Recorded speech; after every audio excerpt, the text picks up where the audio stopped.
Kota zombie. Yes, benar. Julukan yang tepat untuk kota Philadelphia. Mungkin kalian pernah jalan-jalan ke kota ini atau pernah lihat di TikTok atau YouTube. Orang-orang merekam bagaimana buruknya kondisi dari kota ini. Di setiap pinggir jalannya ada orang kayak zombie gitu ya, karena ngefly akibat menggunakan obat-obatan terlarang. Akibatnya ya gini, dimana di situ ada pengguna, maka terdapat pula aktivitas kriminal, kesenjangan sosial, dan penyebaran penyakit. Amerika yang kita kenal dengan negara maju, ternyata mereka juga memiliki sisi gelap. Orang-orang di sana seperti dibiarin aja gitu di pinggir jalan. Bahkan sampai ada yang meninggal akibat overdosis. Di sini gue akan membahas secara detail tentang kota Philadelphia ini. Dari mulai sejarahnya, kondisi kotanya, penyebab kenapa bisa jadi seperti ini, upaya yang dilakukan pemerintah Amerika Serikat, dan sebagainya. Jadi langsung saja kita masuk ke dalam topik pembahasan.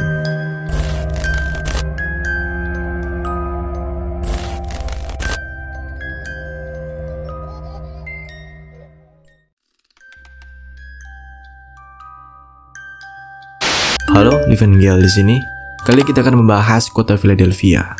Orang-orang taunya kota Philadelphia ini adalah kota zombie.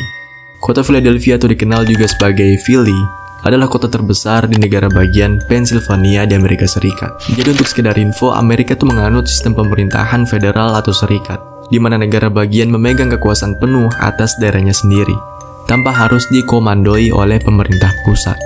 Nah, kalau di Indonesia itu beda. Negara kita menganut sistem kesatuan, di mana pemerintah pusat yang menjadi komando. Di Amerika mereka bilangnya negara bagian, tapi kalau di kita provinsi. Nah, Philadelphia ini adalah kota yang terletak di negara bagian Pennsylvania. Yang kalian lihat di TikTok atau YouTube itu tepatnya berada di utara kota Philadelphia, di Kensington Avenue Street. Orang-orang di sini berperilaku layaknya seperti zombie akibat penyalahgunaan obat-obatan terlarang. Kalau dilihat agak miris ya kehidupan di sana. Di Amerika Serikat bukan hanya kota Philadelphia saja yang seperti begini. Ternyata Amerika memiliki banyak kota yang bermasalah terkait narkoba.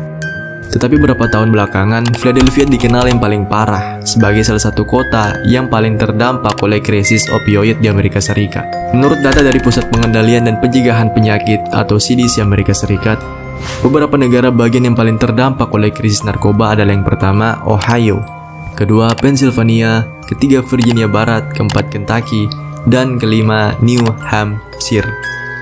Di wilayah ini terdapat peningkatan drastis dalam angka kematian akibat overdosis narkoba, terutama yang berkaitan dengan penggunaan obat-obatan opioid. Pemerintah mereka sendiri bahkan mengatakan Philadelphia di sana itu adalah daerah yang sangat-sangat darurat narkoba, masuk ke dalam zona merah, dan bahkan di sana menjadi pusat perputaran atau penyebaran heroin terbesar di Amerika Serikat.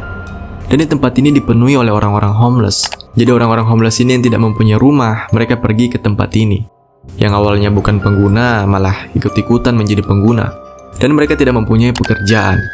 Mereka semua adalah para pecandu-pecandu kelas berat yang sudah tidak punya tujuan hidup dan sudah putus asa, tidak tahu harus mau pergi kemana lagi. Mungkin yang di pikiran mereka, gue pengen di sini aja dah sampai gue meninggoy sambil ngefly santuy ya.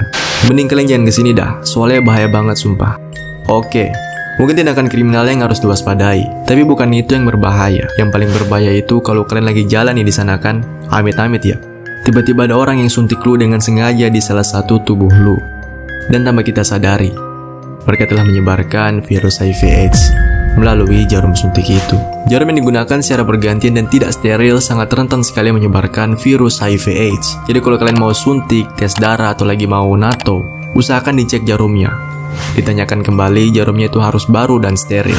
Kalau para pengguna berat seperti di Philadelphia, mereka sudah tidak memikirkan tentang hal itu. Yang dipikirkan hanya ini barang harus gua pakai nih, yang penting enak dan bisa ngefly. Makanya di Amerika bahkan bisa dikatakan sumber HIV/AIDS terbesar adalah dari negara mereka sendiri, karena penggunaan jarum suntik yang berganti-ganti dan tidak steril, yaitu tujuannya hanya untuk menggunakan narkoba dengan cara disuntik. Hanya karena mager untuk beli suntikan atau jarum yang baru, ya rusaknya jadi double 2. Sudah rusak karena narkoba, tambah lagi HIV/AIDS. Hancur. Mungkin kalian bisa lihat sendiri kondisi mereka. Mereka seperti zombie atau mayat hidup gitu ya. Parah banget efek dari narkotika yang mereka konsumsi. Ketika saya cek di Google, narkotika yang bisa membuat Anda hampir mirip seperti zombie yaitu Flakka. Flakka ini dampaknya 10 kali lipat lebih berbahaya dari kokain dan sabu. di mana para pengguna flaka ini akan mengamuk, memukul, menjarah, dan menjerit-jerit histeris. Beberapa pemakainya juga bahkan dapat mengalami kejang-kejang. Bukan hanya itu, tubuh kalian juga akan membusuk akibat digerogoti penyakit. Tapi orang-orang di sana mereka rata-rata menggunakan opioid. Opioid ini adalah salah satu obat yang digunakan untuk pereda rasa sakit yang banyak digunakan dalam dunia kedokteran. Contohnya morfin dan heroin. Namun seperti obat-obatan lainnya, opioid tidak dapat digunakan secara sembarangan. Berbeda dengan obat penghilang rasa sakit lainnya, opioid termasuk jenis obat yang cukup berbahaya jika dikonsumsi tanpa resep dokter. Ini karena opioid adalah kelas narkotika yang dapat membuat pemakainya kecanduan berat. Obat-obatan opioid yang tidak terkontrol seperti obat penghilang rasa sakit yang kuat, contohnya fentanyl, heroin, dan sejenisnya. Obat yang harusnya digunakan untuk kepentingan kesehatan malah disalahgunakan. Akibatnya, pengguna narkoba yang tidak terkontrol telah menyebabkan banyak kematian di Philadelphia dan sekitarnya. Serta dampak negatif lainnya seperti peningkatan angka kejahatan dan penyalahgunaan narkoba. Ternyata guys, Badan Narkotika US atau DEA, mereka menemukan jenis narkotika yang membuat warga ini jadi seperti zombie. Mereka bukan menggunakan flaka. Ternyata mereka menggunakan narkotika dengan cara di-mixing atau dicampur-campur gitu dengan obat atau narkotika jenis lain, yaitu mereka mencampurkan fentanyl dan juga selastin ke dalam narkoba mereka. Karena mungkin mereka tidak dapat pasokan heroin atau tidak sanggup beli, akhirnya ya ide-ide baru buat nikmatin narkoba bermunculan di otak mereka. Oh susah, namanya pecandu berat ya, apapun itu yang bisa bikin ngefly semuanya dikonsumsi. Ini buat pelajaran kalian semua, agar jangan sekali-sekali mendekati atau mencoba-coba narkoba. Nanti efeknya ya kayak gini, susah untuk disembuhin, butuh waktu yang sangat panjang. Ternyata guys, narkoba juga bisa dalam bentuk seperti koyo atau plester. Gue juga baru tahu nih, namanya itu fentanyl. Di sana mereka juga memakai benda seperti ini.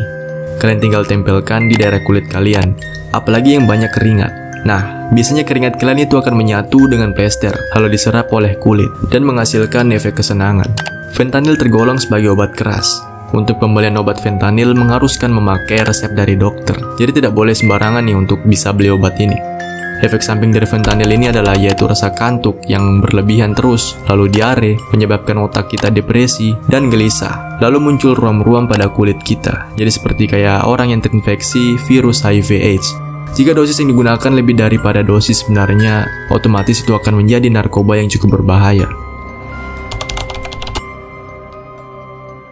Nah, pertanyaan ini nih yang ditunggu-tunggu dari tadi. Pasti kalian bertanya-tanya kan, kenapa sih orang-orang di Kingston Avenue itu dibiarkan seperti begitu saja? Otomatis kan menjadi aib dari negara Amerika Serikat. Ujung-ujungnya kalau berbicara tentang kota Philadelphia, taunya ya cuman masalah narkobanya saja. Sehingga menyebabkan nama dari kota Philadelphia menjadi buruk. Sebenarnya gini guys, para pemakai narkoba di sini tidak ditangkap oleh pemerintah Amerika Serikat. Karena tempat ini menjadi daerah yang digunakan oleh pemerintah khusus untuk merehabilitasi para pengguna narkoba. Jadi pemerintah di sana mereka mempunyai program yaitu dengan cara membiarkan para pengguna untuk tetap menggunakan narkoba. Tetapi mereka mengurangi jumlah dosisnya hari demi hari. Mereka tetap memberikan narkoba tersebut kepada para pengguna, namun dikurangi sedikit demi sedikit dengan tujuan mereka tidak akan lagi atau tidak ingin lagi menggunakan obat-obatan tersebut. Mereka juga tetap dipantau oleh pihak kepolisian dan ada dokter yang sering kali mengecek kondisi mereka. Tapi tidak semua. Tingkat kriminalitas di Kingston Avenue juga sangat tinggi. Gimana ya? Mereka itu pecandu dan kekurangan uang.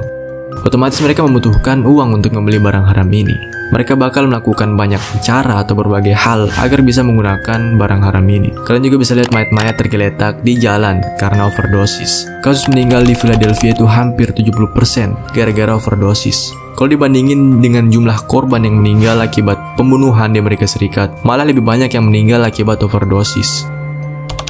Penyebab awal beredarnya narkoba. Oke, mungkin kita harus mengetahui sejarah awal dari kota ini.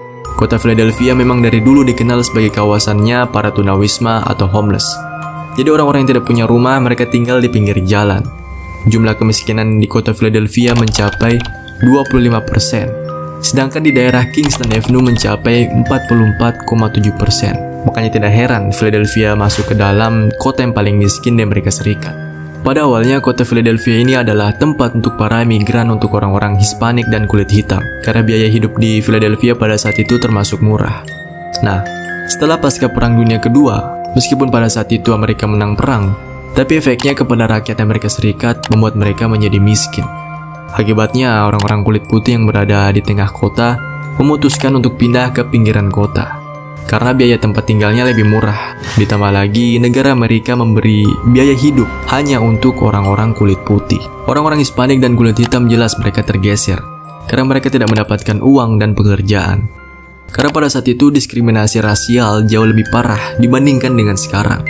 Orang-orang yang non-kulit putih, mereka tidak bisa mendapatkan pekerjaan dan pendidikan. Mereka akhirnya bingung dan akhirnya mereka memutuskan menjual obat-obatan terlarang. Karena mau bagaimana lagi? Cari pekerjaan nggak bisa, akhirnya ya dengan cara haram. Pada saat itu juga pemerintah mereka seakan-akan tutup mata dan tidak peduli dengan orang-orang ini. Mereka membiarkannya dan akhirnya tercatat pada tahun 1960-an ditemukan 10.000 orang yang sudah kecanduan obat-obatan terlarang. Dan akhirnya angka itu terus naik sampai sekarang. Ya itulah risiko yang harus ditanggung negara Amerika Serikat. Karena mereka sendirilah yang membuat rakyat mereka jadi seperti begitu. Sebenarnya salah juga kalau kita menyalahkan orang-orang yang sudah kecanduan di Philadelphia. Karena akar dari permasalahan ini adalah pemerintah Amerika sendiri. Akibat kesalahan di masa lalu.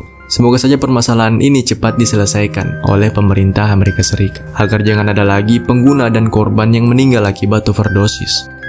Namun perlu diingat bahwa masalah narkoba bisa terjadi di mana saja. Banyak negara dan kota di seluruh dunia yang sedang berupaya keras untuk mengatasi masalah narkoba. Ya itulah risiko yang harus ditanggung negara Amerika Serikat. Sebenarnya salah juga kalau kita menyalahkan orang-orang yang sudah kecanduan di Philadelphia. Karena akar dari permasalahan ini adalah pemerintah mereka sendiri akibat kesalahan mereka di masa lalu. Semoga saja permasalahan ini cepat diselesaikan oleh pemerintah Amerika Serikat. Agar jangan ada lagi pengguna dan korban yang meninggal akibat overdosis. Oke, itu dia pembahasan tentang kota Philadelphia. Semoga saja kasus di kota Philadelphia tidak terjadi di negara kita. Kita harus selalu memerangi yang namanya narkotika. Jangan pernah mengorbankan masa depanmu dengan kenikmatan sesaat dari narkoba. Kehidupanmu lebih berharga daripada sekedar hiburan yang tidak bertahan lama. Jangan biarkan narkoba menghancurkan impianmu dan merusak kesehatanmu. Ingatlah, kebahagiaan yang sesungguhnya datang dari dalam dirimu. Bukan dari zat-zat terlarang yang hanya akan menyerumuskanmu ke dalam kegelapan. Sekian dari saya, bye.